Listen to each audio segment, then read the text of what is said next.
Muy bien.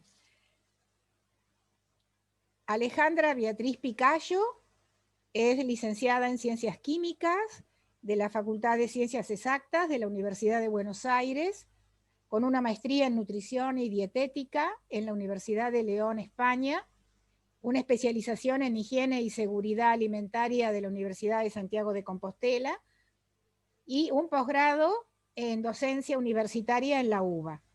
Es especialista en análisis sensorial en relación directa y continua con la calidad de los alimentos desde 1996, en especial de carnes y productos cárnicos. Ha trabajado en el Instituto de Alimentos del INTA y actualmente es docente de la Facultad de Agronomía de la Universidad de Buenos Aires, a cargo del área de la calidad de productos pecuarios y estudios del consumidor. En la Universidad del Nordeste de la provincia de Buenos Aires es profesora de análisis sensorial, profesora de grado y posgrado en las maestrías de tecnología de alimentos y de producción animal, es autora y coautora de trabajos de investigación, como así también de libros, capítulos de libros, y ha recibido premios por la labor de investigación y becas de formación profesional. Por todo esto, y realmente la apreciamos, la queremos muchísimo a esta profesional referente en el tema, porque es un lujo tenerla en FANUS como integrante del Consejo Directivo.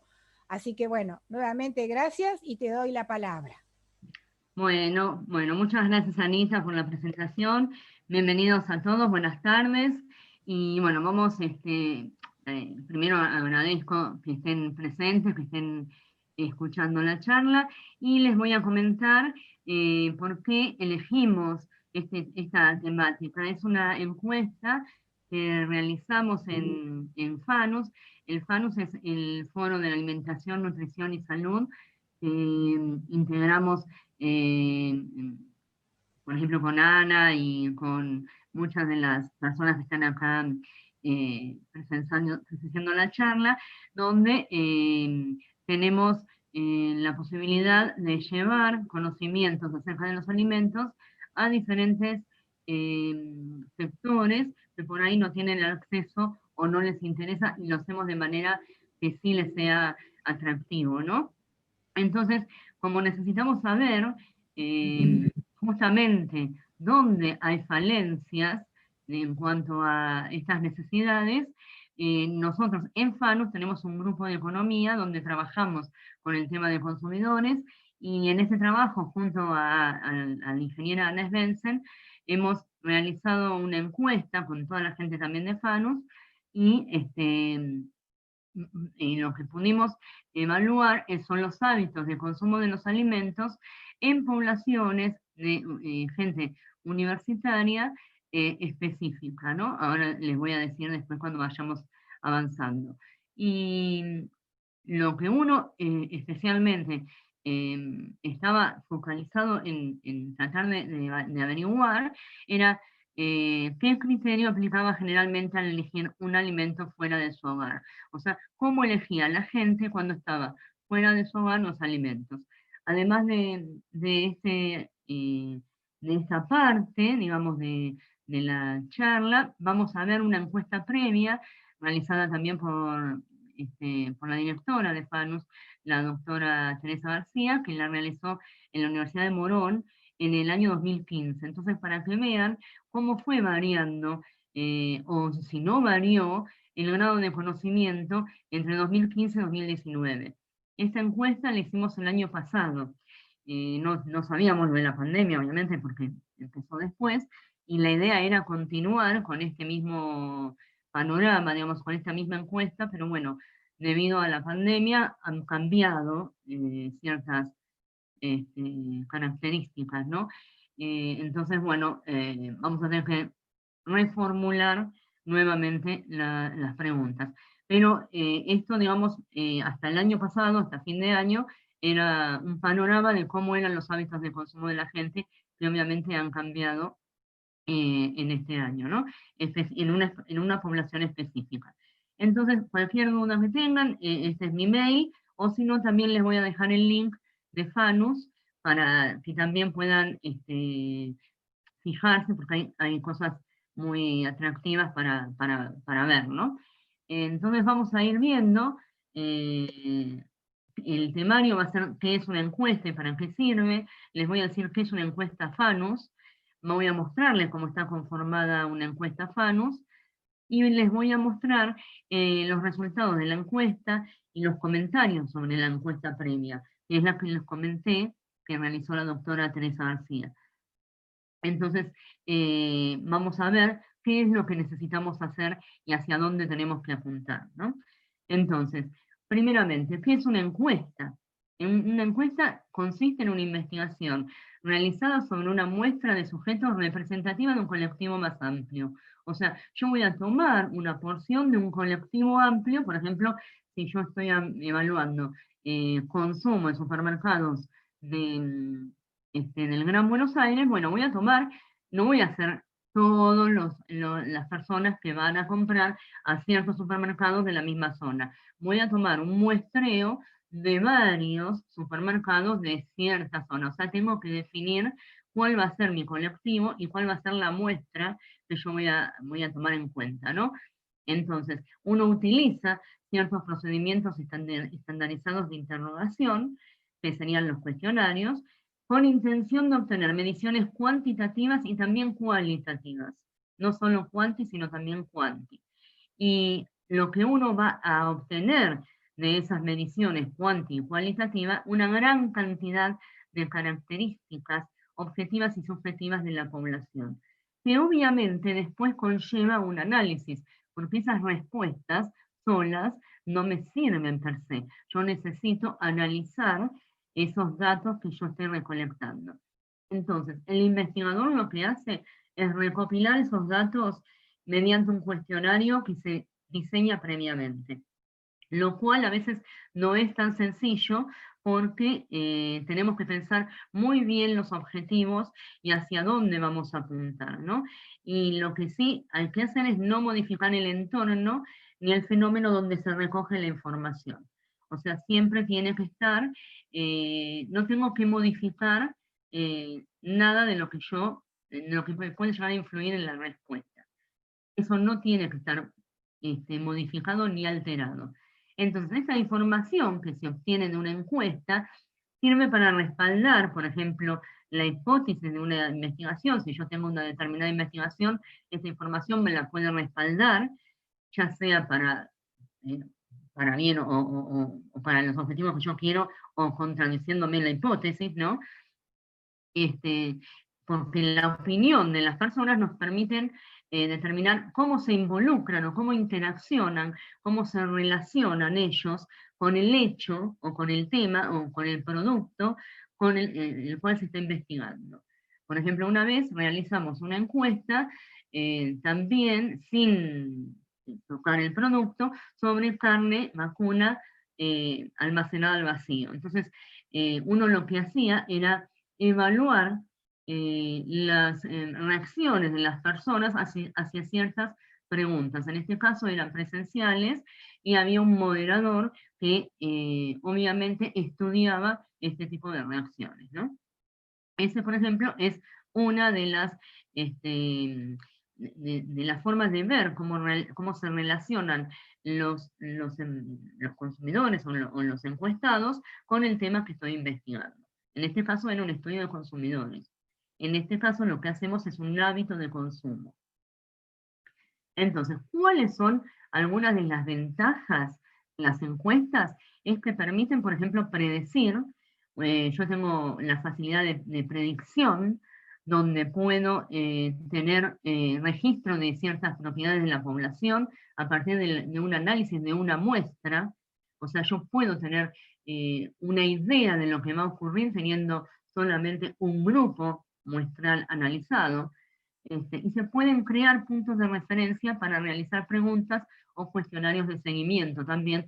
Y, por ejemplo, a mí me interesa ver cómo evoluciona, por ejemplo, un producto o cómo evolucionan los hábitos de consumo, por ejemplo, posterior a la pandemia. Cómo va a ser la evaluación, o sea, cómo va a ser el hábito de consumo luego de superar esta pandemia, ¿no? Otra de las ventajas es la facilidad, son fáciles de aplicar. También hay una estandarización de la información que permite un tratamiento informático con un análisis estadístico adecuado, y la escalabilidad. O sea, por ejemplo, cuando se hacen encuestas online, cuando son de estudio de este estilo de hábitos de consumo, es muy interesante ver, por ejemplo, que podemos hacer encuestas, por ejemplo, en el exterior. Entonces tenemos datos de otros lados y que me va a ser útil por ahí para cierto tipo de ensayo, dependiendo siempre el objetivo que sea, ¿no? Por ejemplo, si yo estoy analizando hábitos de consumo en la población universitaria de Argentina, no voy a consultarle a la gente de España, pero si yo necesito ver cómo reacciona la gente en general para ciertas pautas, por ejemplo, para ciertas formas de acción de los gobiernos ante la pandemia, por ejemplo, si yo soy una consultora y quiero hacer eso, puedo hacer cuestionarios en todo el mundo. Entonces, esa es una gran escalabilidad que tienen las encuestas, sobre todo las encuestas online, y una gran practicidad, porque es una manera de recolectar una gran cantidad de datos sobre cualquier tema.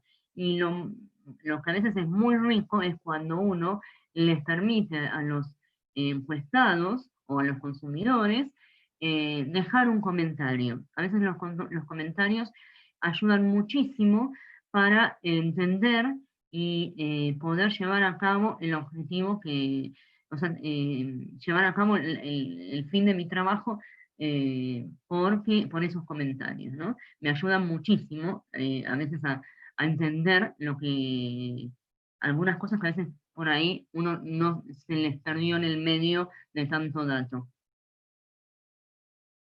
También son económicas, son relativamente de bajo costo. Obviamente las online por ahí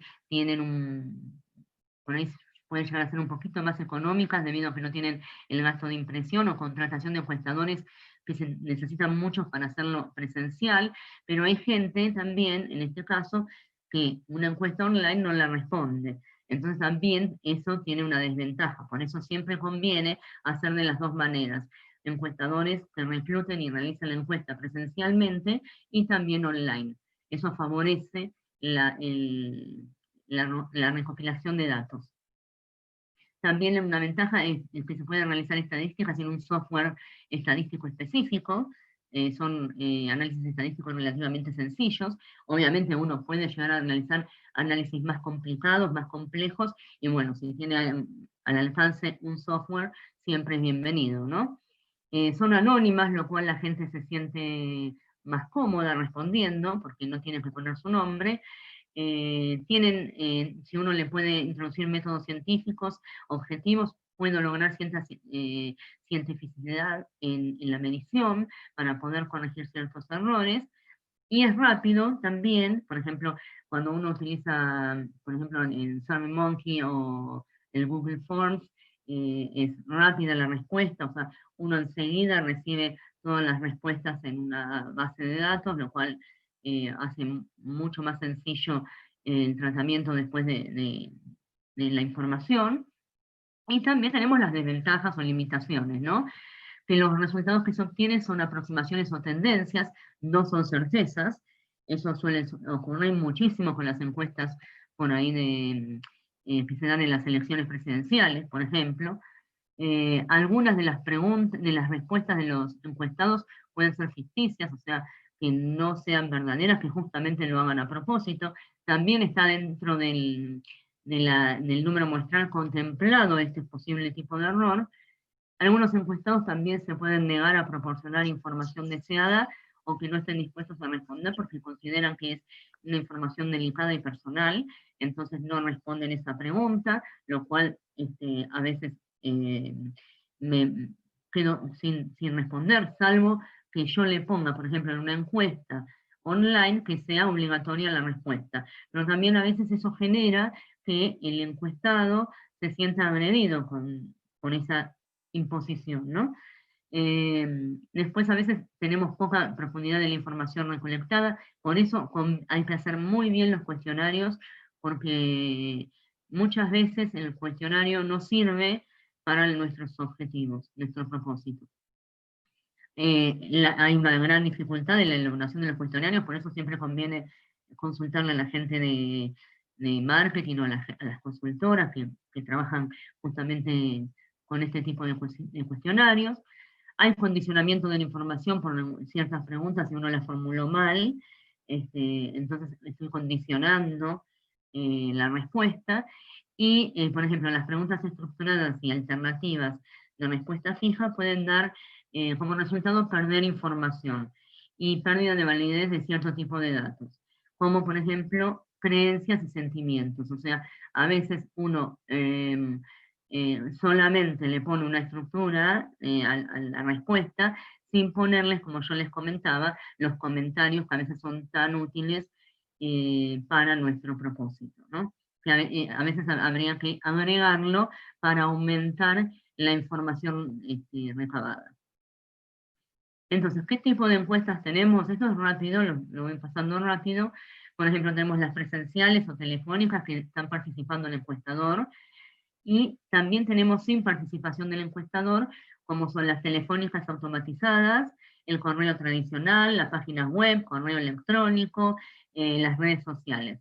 Ayer, por ejemplo, me llamaron en el celular, nunca me habían llamado para hacer encuestas en el celular, lo cual, y era una telefónica automatizada, lo cual me sorprendió porque siempre era en el teléfono fijo, pero ahora me llamaron al celular.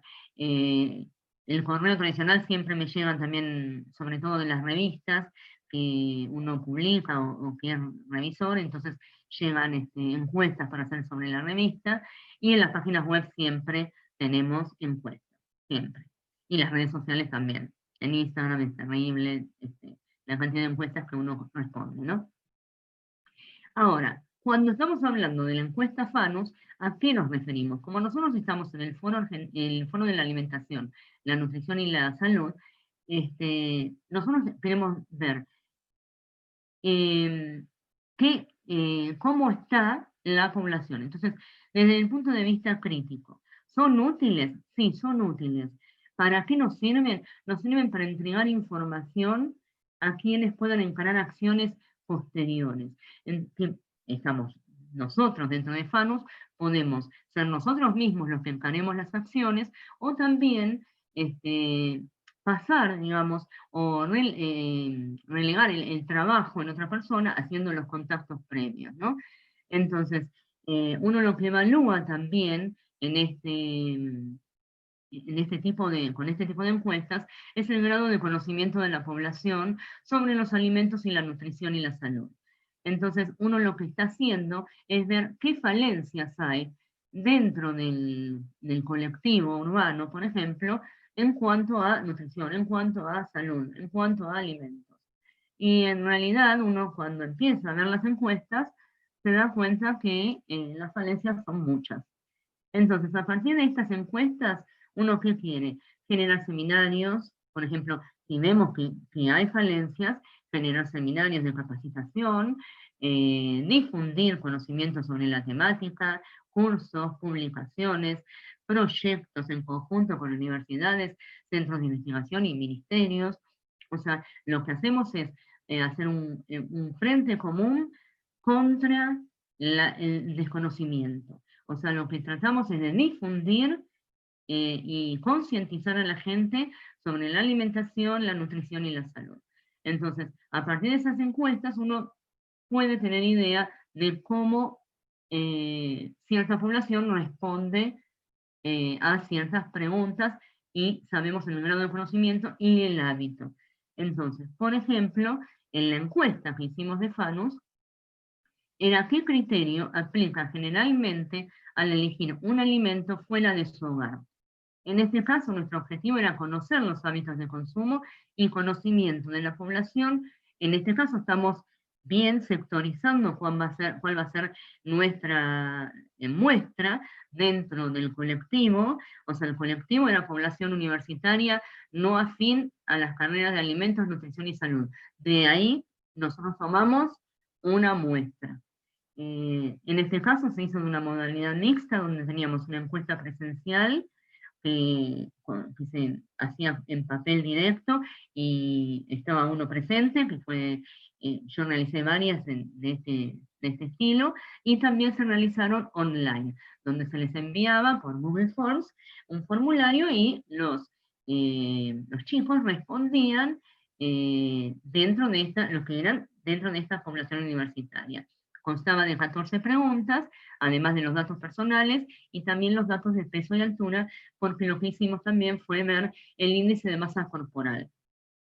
En total, íbamos a continuar este año, pero hemos quedado acá, porque eran dos cosas diferentes el año pasado a este. Entonces, el número muestral fue un total de 155 personas, donde había 78 varones y 77 mujeres. Y los encuestados pertenecían a carreras que no tuvieran relación directa con los alimentos, la nutrición y la salud, y por ejemplo, algunas de estas carreras eran la hotelería, las tecnologías ferroviarias, turismo rural, ingenierías, que eran varias, agronomía, terapia ocupacional, enfermería, abogacía, comunicación social, ciencias ambientales, diseño de indumentaria, escenografía y otras, que después les voy a mostrar cuántos había de cada una. Entonces, lo que se hizo fue enviarles, por ejemplo, yo tenía por ejemplo, yo lo hice en papel, y la planilla se le daba y ellos contestaban marcando, esta es, por ejemplo, la de Google Forms, donde tenemos varias respuestas y tenían una escala de 4 ítems posibles de respuesta, donde iba de nunca, a veces, frecuentemente y siempre. Para no mezclar, no se les cambió las alternativas, ¿sí? Y siempre se le ponía un solo óvalo, o sea, solamente una respuesta. Era de una respuesta, perdón, era de una sola respuesta forzada, digamos, o sea, la elección forzada para solamente una respuesta. Entonces, al final ellos respondían el peso, la altura, el sexo y la carrera universitaria. Entonces, ahora vamos a ver los datos. Estos son fotos de algunos estudios que hicimos, pero otra cosa. Bueno, los datos, los resultados, vamos a ver que tuvimos 78 varones y 77 mujeres. La edad de los varones rondaba los 26 años y la de las chicas los 24 años. El peso para los varones estaba en 78 kilos y de las mujeres en 52, perdón, 59. Fíjense que son más o menos 3 en los varones y más o menos 2 en las mujeres. Estos son promedios, de los 155 encuestados. Y la altura de los varones estaba entre 1,76 y el de las mujeres 1,63. Las carreras que intervinieron, la mayoría fue de hotelería, tecnologías ferroviarias 29, turismo rural 27, ingeniería fue electricista, electrónico, industrial, informático, agronomía teníamos 12, terapia ocupacional 6, enfermería 5, y también tuvieron menor participación abogacía, comunicación social, ciencias ambientales, matemáticas y políticas, diseño de indumentaria, escenografía, educación física, traductorado de inglés y otras que por ahí ya no me entraba más en la diapositiva, que respondió una sola persona. Pero la idea era todas personas que no estuvieran relacionadas. Por ahí agronomía sería la más vinculada a la alimentación, pero las demás eran muy alejadas, digamos, de las carreras de alimentación y nutrición. Cuando calculamos el índice de masa corporal, vemos que tenemos casi un 90%, es más, tenemos más del 90% de las mujeres en el peso normal y sobrepeso. En cambio, los varones tenemos muchos en sobrepeso y obeso. O sea, los varones tenían un índice de masa corporal entre 25 y superior a 30, casi superando el 40%. O sea, el 40% de los varones se encontraban con sobrepeso u obesos. Las mujeres, la mayoría estuvo en el normal, con un 78%. Esto es interesante para ver, porque después, debido a los hábitos de consumo, uno sabe por qué pasa esto también, ¿no? Entonces, vamos, las preguntas, les voy a ir diciendo las preguntas que se fueron haciendo. La primera pregunta era, ¿limita alimentos altos en sal? Acuérdense que son chicos entre 26 y 28 años, más o menos, ¿no? 24, 26. Y entonces las mujeres, por ejemplo, la mayoría estaba entre nunca y a veces, y en los hombres lo mismo. ¿Por qué? Porque son gente joven, entonces por lo general no se cuidan tanto acerca de la sal que consumen. Entonces cuando hacemos el porcentaje global, vemos que está centralizado la mayor parte de los datos en la parte de nunca y a veces que se limita el consumo de sal. O sea, la mayoría no limita el consumo de sal, o sea, no se fija en eso. En cuanto a la pregunta 2, era si limitaba manteca, margarinas, grasas animales o frituras. También estamos en lo mismo, son chicos jóvenes. Las mujeres, por ejemplo, sí tuvimos frecuentemente que limitaba, es una cuestión de estética también, de las dietas, ¿no? Y los varones estuvieron la mayoría entre nunca y a veces. Entonces, cuando hacemos el promedio y vemos el total, vemos que la campana de Gauss con los datos está centralizada en la parte de a veces. Y está como más balanceada que lo que estaba el consumo de sal. Pero hay que tener en cuenta que es una población, por eso es tan importante sectorizar, porque si yo hubiese mezclado gente con mayor edad, lo más probable es que me hubiese dado diferente. Estoy segurísima que me hubiese dado diferente los datos. Elige consumir frutas y verduras. Esto fue muy interesante porque las mujeres tenían muchísimo, o sea, tienen el mayor porcentaje en frecuente y siempre, frecuentemente y siempre. En cambio, los varones a veces. O sea, es como que las mujeres con el tema de la ensalada y la fruta al mediodía, acuérdense que estos son hábitos de consumo fuera de su hogar, en una población universitaria donde está yendo a la facultad y se tiene que llevar la vianda. Entonces, lo más probable es que los varones no se llevaran la vianda y si están en el trabajo, comieran lo más sencillo posible. Entonces, cuando vemos los datos globales, vemos que la campana acá está más distribuida a frecuentemente y siempre, ¿sí? Pero esto más que nada también por el porcentaje de las mujeres que sí consumían. La cuarta pregunta era, ¿limita alimentos altos en azúcar? Bueno, acá nuevamente, como en las grasas y en la sal, la mayoría, tanto para mujeres como para varones, se encuentra en nunca y a veces. Y la campana, como pasó también en esas mismas, está centrada en el nunca y en el a veces. En la quinta pregunta, por ejemplo, es si elige productos ricos en cereales y semillas, que no sean harinas. Bueno, justamente esto es lo que más me llamó la atención, que las mujeres nunca y a veces era la mayor proporción. También los hombres, pero los hombres también tuvieron frecuentemente, aunque fue muy, muy similar el porcentaje, por ejemplo acá estamos casi en el 27% y acá estamos en el 29%. O sea, fue similar frecuentemente y siempre. O sea, tanto hombres como mujeres nunca o a veces eligen consumir productos ricos en cereales y semillas que no sean harinas. Entonces, cuando vemos en los datos globales, nuevamente vemos la campana centralizada o con la cola hacia el nunca a veces.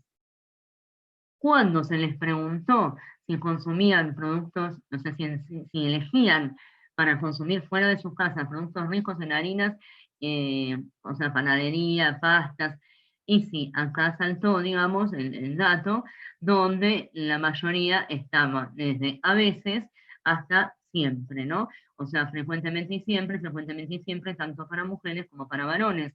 Esto piensen que cuando los chicos no se llevan la vianda y están en la universidad, por ahí van al bar y consumen lo que sea un poco más económico, más barato, que puede ser un plato de pastas o un sándwich. Entonces, por ahí tendríamos que haber preguntado qué consumían, pero evidentemente a mí me pasa cuando estoy con los chicos, que tengo todo el día dando clases y comemos, la mayoría baja al bar a comprar. Entonces, se trae su sandwichito, o papas fritas también, ya sabéis, ¿no? Entonces, en este caso, la campana está bien sesgada para la opción de frecuentemente y de siempre. O sea, los productos de panadería, los panificados, son importantes en el consumo de ellos fuera del hogar.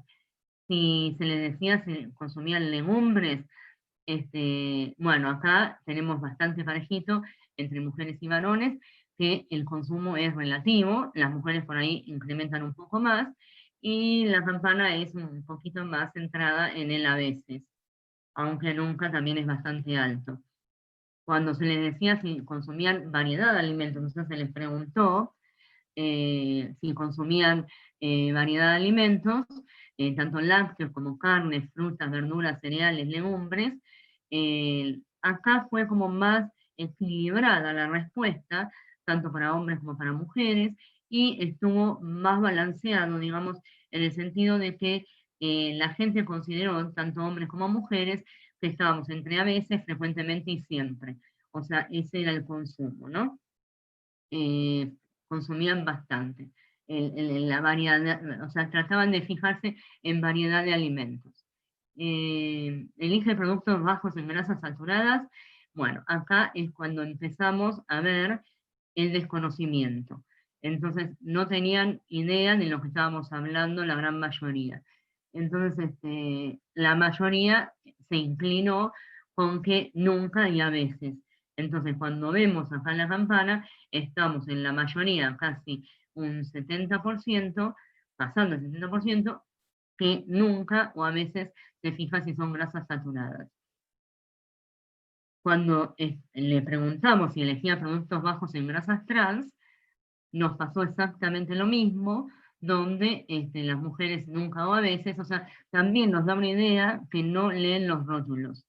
Lo cual es importante, y eso sería por ahí otra de las preguntas cuando uno va a hacer una encuesta para ver si, por ejemplo, consumo en el supermercado, ¿no? Cuando van a una elección de consumo en el supermercado, una de las preguntas sería, ¿lee los rótulos?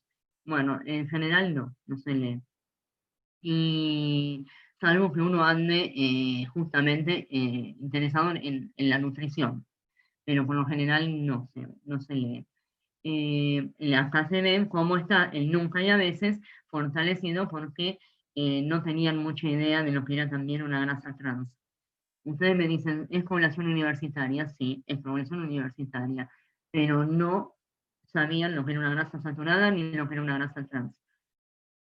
Cuando se les preguntaba si elegían consumir carne de vaca, cerdo y o cordero, acá, por ejemplo, había muchas chicas que eran vegetarianas y veganas, teníamos varones, algún que otro vegetariano, pero la mayoría de los varones elegían entre frecuentemente y siempre. O sea, el hombre siempre tiende a consumir proteína. O sea, siempre va para la proteína animal. Porque también lo que les da mayor saciedad, ¿no? Y acá se ve como que la campana está desplazada hacia estas dos opciones justamente por el alto impacto que tiene la respuesta de los hombres acá. Cuando le preguntamos si elegían consumir pollo, la mayoría de las mujeres estaban entre nunca y a veces, en cambio los hombres están en el a veces y frecuentemente. O sea, los hombres siguen con el tema del consumo de proteína animal. Entonces acá se ve más balanceada la curva justamente porque tenemos los dos polos, ¿no? Lo de las mujeres que elegían a veces y los hombres que elegían frecuentemente. Cuando le decimos de elegir, si elegía consumir pescado, acuérdense, estamos fuera del hogar, la mayoría, tanto hombres como mujeres, no. Nunca y a veces. O sea, el pescado a veces lo consumen en sus casas. También es muy bajo el consumo de pescado en Argentina. Con lo cual, también hay un desconocimiento de las fuentes de omega 3 que pueden llegar a ser un pescado. Entonces acá sí se halla muy desplazada la curva hacia la izquierda, sobre todo porque la mayoría de los consumidores, de los encuestados, no consumen fuera de su hogar pescado. Y la última pregunta que le hacíamos era si consumía leche, yogur, leche chocolatada, etc. Acá estuvo bastante balanceado porque los hombres, por ejemplo, nos decían, sí, yo consumo leche chocolatada. Y las mujeres nos decían, yo consumo leche y yogur porque necesito calcio. Y también no, consumo el yogur el que tiene fibra por el tracto intestinal, para que me ayude a la digestibilidad. Bueno, entonces, en este caso, están muy repartidas las respuestas, con lo cual se ve una campana mucho más homogénea, digamos, en cuanto a la dispersión de datos, a la distribución de datos, ¿no? O sea, no hay un polo, es como que había algunos que no consumían nunca y otros que consumían siempre. Entonces, en vista de estos resultados, nosotros consideramos que más de 2/3 de los encuestados, tanto mujeres como varones, no limita o lo hace a veces alimentos altos en sal. No limita o lo hace a veces manteca, margarinas, grasas animales o frituras. No limita o lo hace a veces alimentos altos en azúcar. Eligen consumir frecuentemente o siempre productos ricos en harinas. O sea, esto fue lo muy importante que se observó. Menos del 30% de los encuestados, tanto mujeres como varones, eligen consumir frecuentemente o siempre productos ricos en cereales y semillas. O sea, es muy poco el porcentaje. Entre el 25% y el 31% de los encuestados, tanto varones como mujeres, eligen consumir frecuentemente o siempre productos bajos en grasas saturadas y productos bajos en grasas trans. También es muy bajo este porcentaje. Y justamente esta respuesta está totalmente vinculada al alto grado de desconocimiento de lo que es una grasa saturada o una grasa trans. Y ni hablar cuando yo les mencioné, no, por el omega 3, no, estaba hablando en chino básico. Así que no. Las mujeres eligen consumir frecuentemente o siempre en mayor porcentaje que los varones, frutas y verduras, aproximadamente 60% a 50%, legumbres, que serían los porotos, lentejas, garbanzos y arvejas, un 31% a 19%, o sea, los hombres realmente no eligen consumir legumbres, o muy pocos. Los varones eligen consumir frecuentemente o siempre y mayor porcentaje que las mujeres, variedad de alimentos, 63% a 45%, carnes de vaca, o sea, proteínas animales, cerdo y o cordero, 78 a 47%, y pollo, 63 a 38%. Y el 86% de las mujeres y el 77% de los varones no eligen consumir pescado o solo lo eligen a veces. O sea, hay una alta deficiencia de consumo de pescado fuera del hogar, pero también, esto fue off the record, obviamente, me decían, yo tampoco como en mi casa pescado porque no me gusta sentir el olor a pescado. Entonces, tampoco lo consumen justamente en la casa. Toda esta encuesta vino basada en una encuesta previa realizada por la doctora García en la Universidad de Morón en el año 2015, donde era sobre conocimientos nutricionales también de estudiantes universitarios de carreras no relacionadas con la nutrición. En este caso teníamos Derecho, Economía, Arquitectura, Ingeniería, Recursos Humanos, Diseño, Psicología e Historia. Y fue muy interesante, yo solamente tomé algunas de las preguntas, donde, por ejemplo, se les preguntaba qué alimentos consideraba que aportaban fibras. La mayoría dijo, tanto hombres como mujeres, cereales integrales, perdón. Algunos dijeron carnes, fibras, fiambres y embutidos, estos aportaban fibras. Después se les preguntó también qué beneficio generaba el consumo de fibra, y todos, la gran mayoría, tanto de hombres como mujeres, mejora el movimiento intestinal. Todas las otras opciones que hacen los alimentos más digeribles, favorecen la pérdida de peso, el descenso del colesterol, la incidencia del cáncer de mama y colon, estuvieron por debajo del no sé, o sea, no tenían idea qué pasaba con la fibra. Acuérdense que son todas gente no relacionada con los alimentos. También se les preguntó el alto consumo de sal si era un riesgo para la hipertensión, celiaquía, ácido úrico y no sabía. Bueno, acá la mayoría respondió hipertensión, menos mal. La sal marina, si presentaba, ¿qué presenta respecto de la sal común? Menores niveles de sodio, mayores niveles de sodio, similares niveles de sodio, no sabía. Bueno, la mayoría respondió menores niveles de sodio. Y un porcentaje muy alto respondió que no sabía. Los similares niveles de sodio fue solamente un 4% que respondieron. Después, por ejemplo, las grasas saturadas si generaban obesidad, elevaban el colesterol del suelo, no elevaban el colesterol del suelo, no sabían. Bueno, elevan el colesterol del suelo y la obesidad, y en el colesterol dietario se encuentra en algunos aceites, solo en productos de origen animal, en productos grasos, tanto en aceites como en grasas animales, y la mayoría no sabía. O sea, respondieron en productos grasos, tanto en aceites como en grasas animales, un 28%, y casi el 50% no sabía dónde lo encontraban. Cuando se les preguntó de ácidos grasos omega 3, la mayoría dijo peces de mar, y algunos en semillas y granos y otros que no sabían. Cuando se les preguntaba si los ácidos grasos omega 3 de origen vegetal cómo eran respecto de los de origen marino, la mayoría, más del 70%, no tenía idea.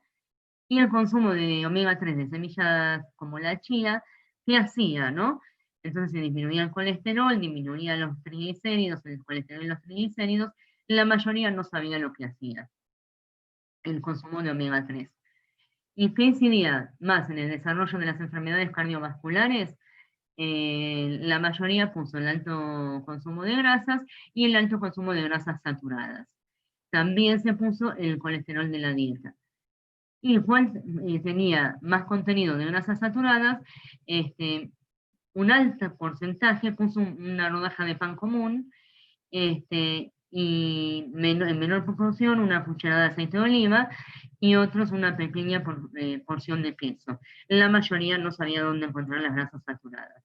Entonces, esta encuesta, cuando se analizaban las respuestas correctas, se vio que los hombres había un 28% de respuestas correctas y las mujeres un 31% de respuestas correctas.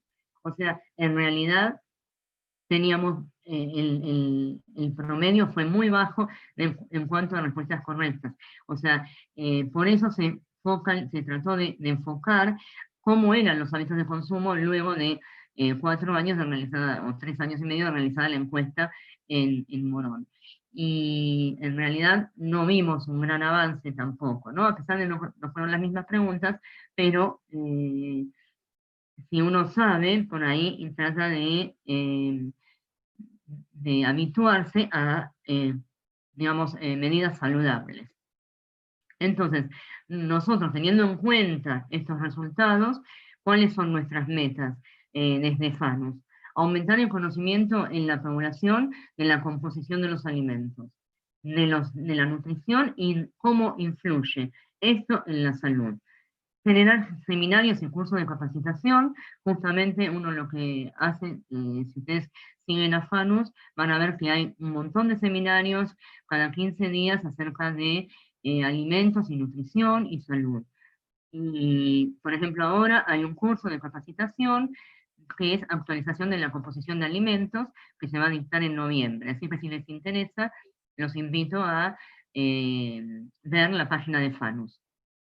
También publicar trabajos de divulgación que logren concientizar a la población sobre la nutrición y dietas saludables. También difundir en medios como puede ser tanto en las redes sociales, como puede ser alguna nota, por ejemplo, en algún noticiero o en una revista, donde uno, por ejemplo, puede acceder a más cantidad de población.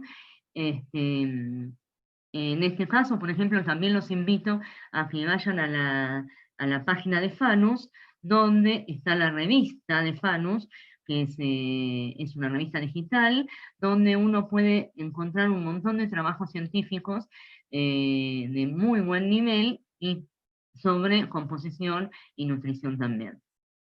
También una de las metas sería interactuar con la comunidad, llevando información sobre la nutrición y los alimentos. Esto haciendo, por ejemplo, antes se iba a, por ejemplo, huertas o diferentes tipos de comunidades y se transmitía la información, o también comedores.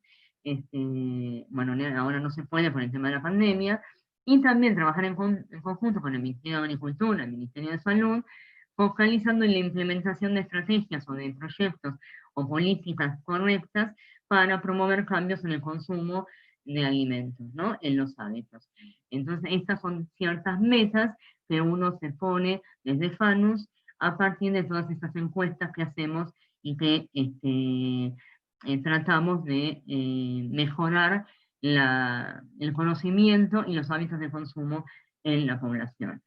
Bueno, desde ya les agradezco el estar y les dejo acá, si no entraron nunca a la página de FANUS, les dejo la dirección electrónica para que accedan y les recomiendo los seminarios que se dan y también la revista que está muy linda y tiene muy buenos artículos. Así que bueno. Qué hermoso, qué hermoso. Muchas gracias, realmente, bueno, como siempre, Alejandra, como siempre.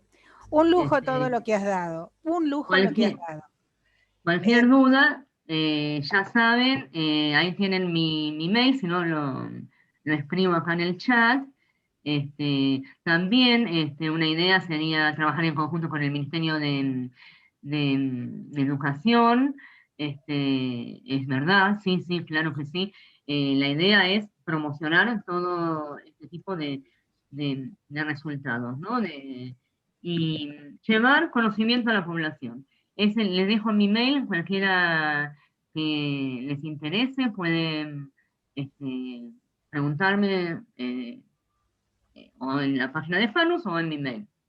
Y desde ya les agradezco muchísimo el haber participado. Ay, qué lindo. Bueno, te comento, sí, como tú también estás leyendo los chats, hermosos todos los comentarios, y quiero decirles lo siguiente. La capacitación que estuvo mencionando Alejandra recién, que se va a dar en noviembre, FANUS lo hace bajo el paraguas del área de capacitación de la Bolsa de Cereales. Entonces, el área de capacitación de la Bolsa de Cereales está ya ultimando detalles para darnos a conocer la manera de poder inscribirse, los costos, etcétera. Por ese motivo todavía se han fijado y no existe nada todavía de la capacitación que mencionó Alejandra. Está el área de capacitación de la Bolsa de Cereales trabajando en el tema y apenas ya tengamos una definición, automáticamente aparecerá en la web para que se conecten a esta área que recién mencioné. Bueno, les digo nuevamente, muchas gracias. Realmente precioso todo esto, Ale, que has mencionado. Y la próxima charla o conferencia virtual será dada por la licenciada Inés Solá sobre el tema de aceite de oliva, compuestos fenólicos y bioactivos. Así que bueno, no tengo nada más que decir. Estamos leyendo acá los chats y les decimos muchas gracias por todas las sugerencias y que les ha gustado. Y bien, si Dios quiere, nos vemos en la próxima. Nos vemos en la próxima. Y cualquier duda, por ejemplo, hay gente que está preguntando por el curso, tienen que fijarse en la página. Entonces, Anita, ¿no te pueden mandar un mail? ¿Nada? Espera, sí. A la brevedad, el área de capacitación de la Bolsa de Cereales nos va a pasar el link, nos va a decir de qué manera se ingresa al área de capacitación de la Bolsa y toda esa información la vamos a colocar en nuestra web FANUS a la brevedad. Todavía no hay nada porque están ultimando detalles. Ya van a recibir la manera de poder ingresar para disfrutar esta capacitación. Perfecto, bárbaro. Bueno, entonces muchas gracias. Un y beso buen fin grande. De semana para todos. Exacto, hasta pronto. Hasta pronto. Chao, mi amor. Chao.